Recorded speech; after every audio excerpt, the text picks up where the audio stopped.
Today we'll be looking at 3 different UFOs and listening to Tom Delonge on Analyzing Today's UFO Clips, episode 47.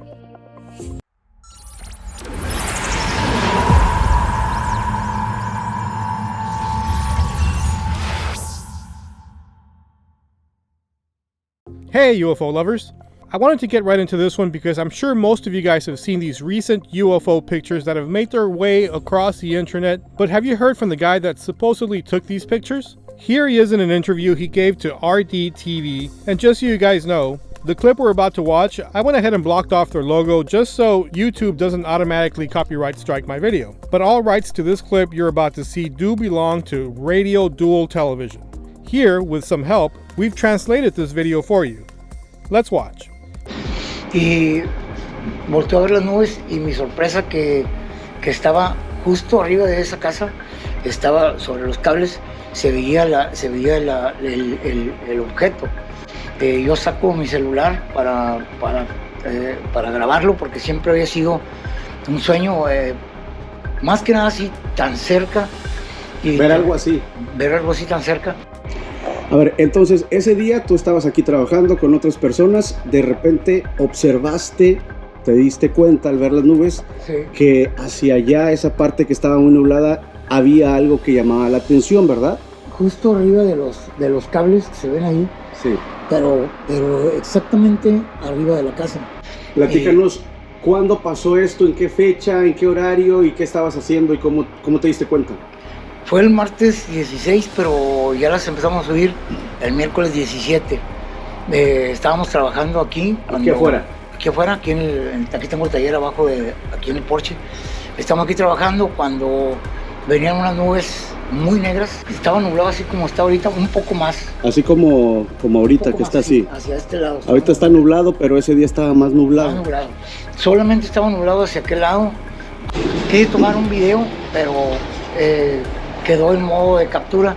Y me di cuenta cuando tomé la primera imagen del sonido de la fotografía, ya no hubo más remedio. Ya en ese cuando empezamos a verlo estaba estático, estaba en un solo lugar, no se movía.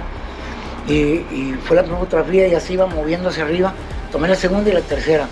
Ya cuando quise reaccionar a cambiarle a modo de video, ya no se pudo, ya se iba yendo. Pero cuando se iba alejando ya se iba viendo más el disco, la forma del disco. Cuando lo vimos aquí era como que lo estábamos viendo de lado. Ese lo vimos hacia este lado. El objeto era una luz alargadita, que esa se apagaba y se prendía. Y también lo tomé la imagen y en la noche tomé el video, esa vez pude tomar el video. Y sacamos la casa para que la gente viera que era el mismo lugar. ¿Has tenido contacto con gente que te ha entrevistado de otras partes también? Sí, aproximadamente ahorita van 15 a 20 entrevistas. Ciudad de México, de Monterrey, de aquí de Dona, Texas, de Los Ángeles, California, también de Mexicali, Sonora. Hemos tenido de muchas partes y pues como la gente siempre, la gente, al igual que nosotros, siempre hemos tenido temor siempre que vemos algo así, tenemos temor a darlo a conocer por el miedo el temor, el miedo a la gente, a lo que te digan, a que te juzguen loco, sí, a todo eso, ¿no? Pero bueno, gracias a Dios que ahora que se hizo viral este avistamiento, mucha gente nos ha hablado y nos han dicho que ellos también anteriormente han tenido avistamientos muy similares a este de nosotros.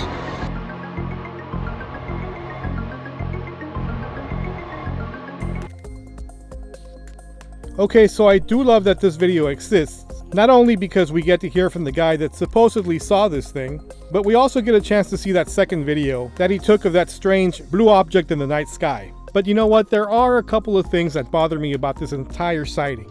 One of the things that bothers me about this video in particular are the close-up photos that they feature of the object. I mean, don't these look doctored or enhanced to you? Because when we compare them to the original Facebook post, they look, well, pretty noticeably different, don't you think? Like for instance, in the photo in the Facebook post, You can almost make out little thin segments, or maybe some would call them windows, along the side of the object. And in what I'm calling the enhanced photo, all you get to see is this flight of the navigator type of chrome smooth object. Do you think these photos were maybe doctored to sensationalize this incident some more? To get the normal general public interested? Because to me something just doesn't look right. Another thing that somebody else pointed out is that if you go to this guy's Facebook page, there's a lot of strange stuff on there. Like for instance, there's a video that talks about finding witchcraft jars. Then another one where there's some ghost hunting going on. Then another one from 2015 that mentions that somebody else recorded the same UFO that was seen somewhere else, but at the same time, that UFO kind of looks like this balloon, so I'm not sure, guys. Either this body shop guy is a real big fan of UFOs and the strange phenomena altogether, and there's nothing wrong with that because I'm that type of guy, and did he really witness something truly awesome? Or is he making something up for the clicks? I mean, I just don't know. What do you guys think? Is this a genuine case? Or was this made up to promote something? In any case though, if this is indeed a 100% real UFO sighting, then these are some of the clearest UFO photos ever. Let's move on. Now, in case you missed it, the Pentagon recently declassified a new video. This incident is said to have occurred on April 24th, 2019, involving the USS Zumwalt, where they detected 6 unidentified objects, including one that crossed the deck according to the report. Spokeswoman Susan Go announced that they have no further information about this case, nor its origin. Here though, we're about to watch the video that was taken by the sailor aboard the Navy vessel, where he describes everything that's happening. Let's watch. This is USS Zumwalt at approximately 0335 Zulu on April 24, 2019, while conducting routine operations 17 nautical miles off the coast of Camp Pendleton in international waters. At least 6 unknown UASs made multiple flyovers and circle patterns around the ships, operating at various altitudes between 300 and 1,000 feet. All appeared to fly consistent patterns, northwest, east, south, without alteration of course, speed, and altitude. No weapons were observed. Pretty freaking cool. Imagine you're out at sea on this Navy vessel, everything normal, business as usual, then all of a sudden your Navy vessel gets swarmed by all these unidentified crafts. But now, are all these alien spaceships or are they just drones? Well, that's still undetermined, but what I find most weird about this whole declassification of this particular clip by the Pentagon is that I have to ask myself, what was the purpose of this? Why was this declassified and released? Is it to continue to assimilate us to the reality of unidentified flying objects? Or was this released maybe to muddy the waters? Because I mean, if this turns out to be drones, then people are going to look back at previous clips and say that those are drones as well. But let's go back to this video. And I wish I could tell you that if we apply filters to this video that we could see more of what the object really is, but we really can't. All we get to see are these 4 lights that are traveling, and you can see the stars in the background as it moves along the sky. But one thing I did notice, of course, and you probably did too, is that there's a pattern of 2 flashing lights on this thing. One of them green, and one of them which seems to be white. This pattern of flashes, to me, hints that maybe this is more of a man-made thing. But again, I don't have that information to really determine that. So I guess this is still a developing story, but I'm quite sure this is one worth keeping an eye on. Let's move on. So I found this clip on TikTok of all places, but I decided it was worth looking into, so I researched a little bit, and I found this Spanish channel named Verdad Oculta, where this guy explains that this object has been appearing over Bogota, Colombia, over or near an airport, which is alarming because normally that's a huge no-no in any country. You know, for anything flying over that particular airspace. When I saw it, it immediately reminded me of the UFO from the Turkey incident, as it's got a very similar shape. So as we look at it, yeah, it's got this crescent shape, and it's got these peculiar markings that kind of adorn the entire thing, with an extremely bright light towards the back or underside of the object. Now, the channel Verdad Oculta said that they also received this photo from the same person who took the original video of this same object, but from a different angle and at night. Now, if you notice, now the colors and the pattern that adorn this particular object have now flipped. So you gotta ask yourself, are these 2 different type of objects? Or can this thing shift colors? Or I mean, maybe it's the camera doing the color changing. Not quite sure on that. But when I look at this case, something also feels off about it. Because, well, I've been burnt before when it comes to these South American cases, where videos and pictures of UFOs turn out to be balloons or something completely man-made. But again, I'm not saying that in this case we're looking at a balloon tube, but it's something to consider. What do you guys think? Now I wanted to talk to you about this photo that one of you guys sent in. A viewer by the name of Paul from Australia said that his friend was out in the countryside and took some pictures with a really high quality camera of the landscape, and later on when he went in to look at the pictures again, he noticed something odd. If we look to the bottom right of the sky, we get to see this shape. Now what could this be? Because if we go over here to this side and we look at this object in the sky, you can make a pretty good case that this is a bird. But let's look at this thing over here. It doesn't look like a balloon. It doesn't look like a helicopter or a plane. So what could it be? And now you may be inclined to say that this is just an artifact created by the camera, and that may be the case, but let's look at it a little bit closer. If you notice when we look at this object, you can see that whatever it is, the light is shining on it from the top left side, which is consistent with all the rest of the objects in the scene, and it's even got a little bit of a shadow towards the bottom, where a shadow would appear if the sun would hit it from this angle. So there might be a case that this is an actual object in this picture and not a camera artifact. But what could it be? Well, it doesn't look exactly like a UFO that we're used to seeing. So I'm gonna get a little bit woo on you. We're gonna go into the woo-woo now. Because I'm sure you know that cameras are known to capture things that we can't see with the naked eye.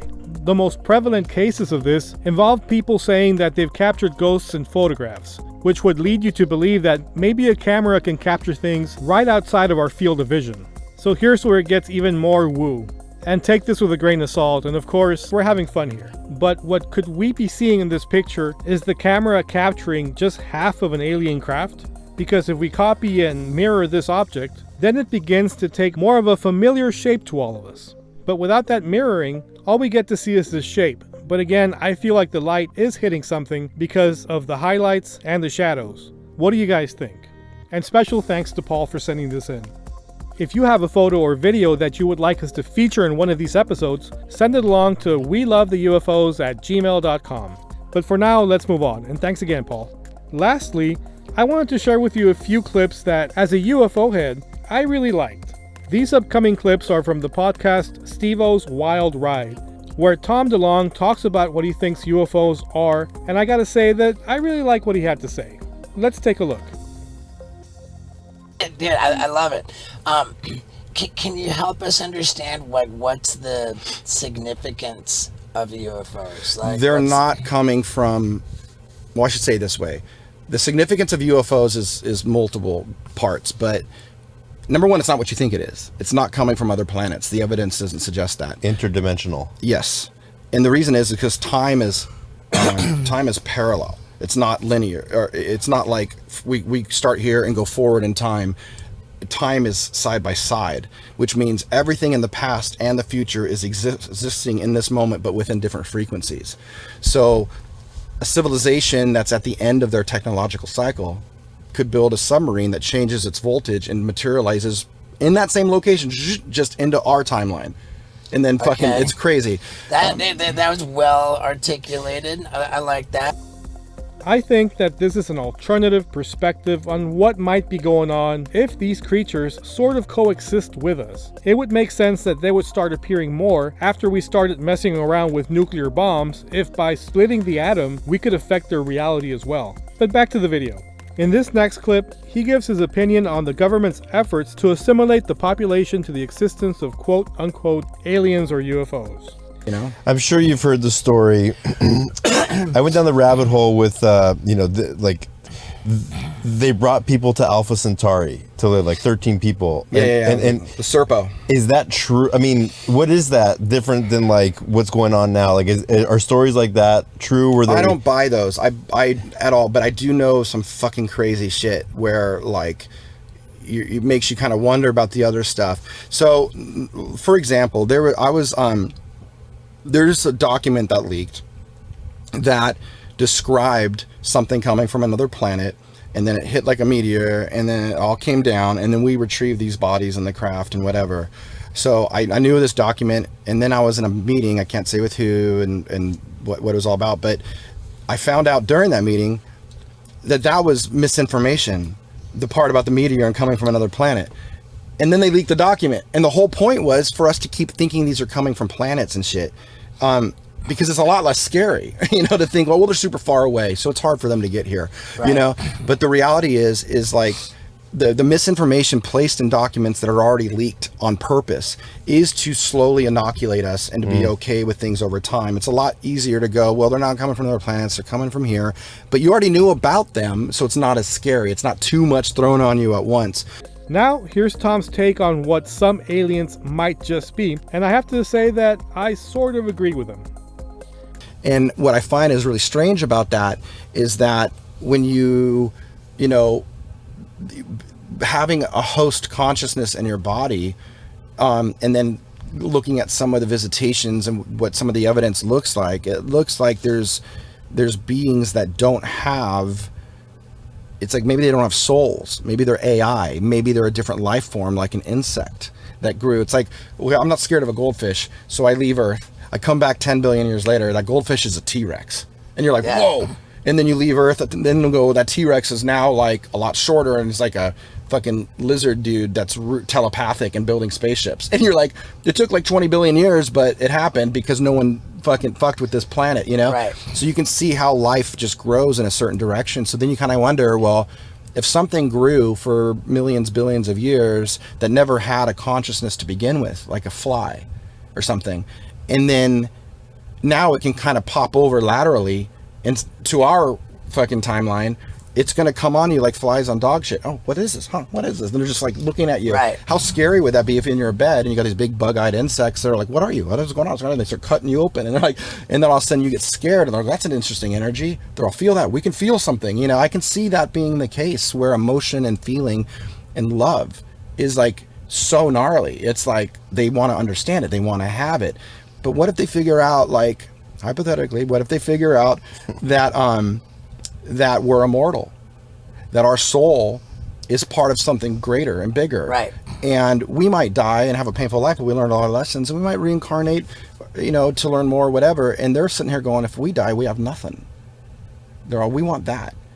And then what if we have those interactions and we start writing books in the Bible? It says Satan wants your soul, demons want your soul.